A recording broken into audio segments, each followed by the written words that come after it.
और देखिए, मध्य प्रदेश, राजस्थान, छत्तीसगढ़, इन तीनों राज्यों के चुनाव नतीजे भी इसी बात पर मुहर लगाते दिखाई देते हैं कि मोदी के सामने कोई टिकता हुआ कम से कम अभी दिखाई नहीं दे रहा है। लेकिन अभी जो आपने देखा वो उत्तर भारत की तस्वीर है।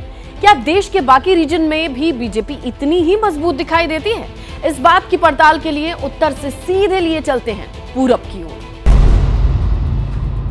अमित शाह और बीजेपी अध्यक्ष नड्डा की ये दूसरी तस्वीर भी कोलकाता की है, जहां बीजेपी की पश्चिम बंगाल कोर कमेटी की मीटिंग बुलाई गई। ये तस्वीरें इस बात का प्रमाण है कि बीजेपी पश्चिम बंगाल को लेकर कितनी गंभीर है और पिछले लोकसभा में बीजेपी के ऐतिहासिक प्रदर्शन को दोहराने के लिए पार्टी के दो सबसे कद्दावर नेता एड़ी चोटी का जोर लगाए हुए हैं।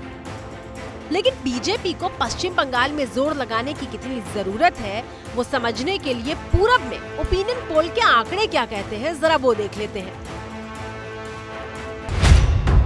पूरब रीजन में लोकसभा की कुल 153 सीटें हैं। इन 153 सीटों में एनडीए गठबंधन को 80 से 90 सीटें मिल रही हैं, जबकि विपक्ष के गठबंधन को 50 से 60 सीटें मिलने का अनुमान है।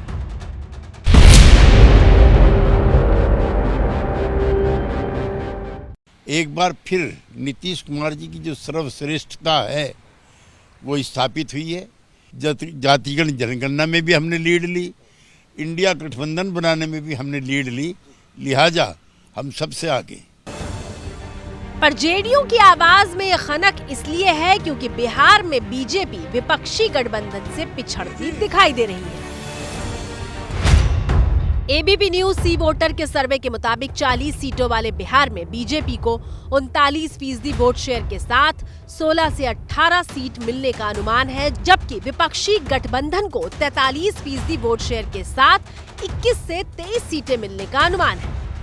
बिहार में बीजेपी जो नीतीश लालू एक साथ हैं और उसमें कांग्रेस और लेफ्ट, भले उनका वोट कम हो, लेफ्ट तो ऐसा है कि हर कॉन्स्टिट्यूंसी में उसका 5,000 से लेकर 10,000 15,000 वोट है जो एड ऑन होता है। बीजेपी के साथ क्या है कि वहाँ जीतन राम मांझी, उपेंद्र कुशवाहा और साहनी, ये तीन हैं उनके साथ।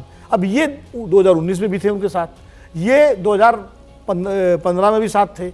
इनका कोई बहुत ज़्यादा पैन बिहार असर नहीं है जी। इनका अपने में छोटा मोटा पॉकेट्स है। तो जो लड़ाई लड़नी है बिहार में, बीजेपी को अकेले लड़नी है अपने दम पर।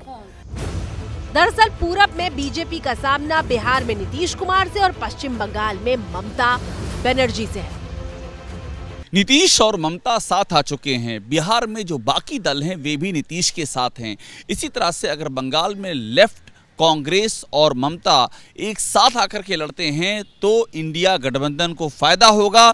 2024 के पहले ओपिनियन पोल में भी यही तस्वीर उभरती हुई दिखाई दे रही है।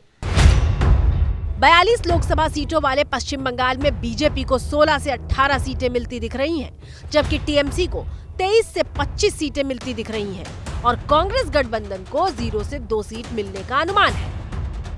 4 राज्यों को देखें जिसमें बंगाल, पश्चिम बंगाल, महाराष्ट्र, बिहार और कर्नाटक, ये वो राज्य हैं जहां बीजेपी का प्रदर्शन पिछली बार काफ़ी अच्छा रहा। अगर इन स्टेट्स में हलचल होती है, यानी बीजेपी की सीटें कम होती है, तो फिर उनको भरपाई करने में काफ़ी मशक्कत करनी पड़ेगी।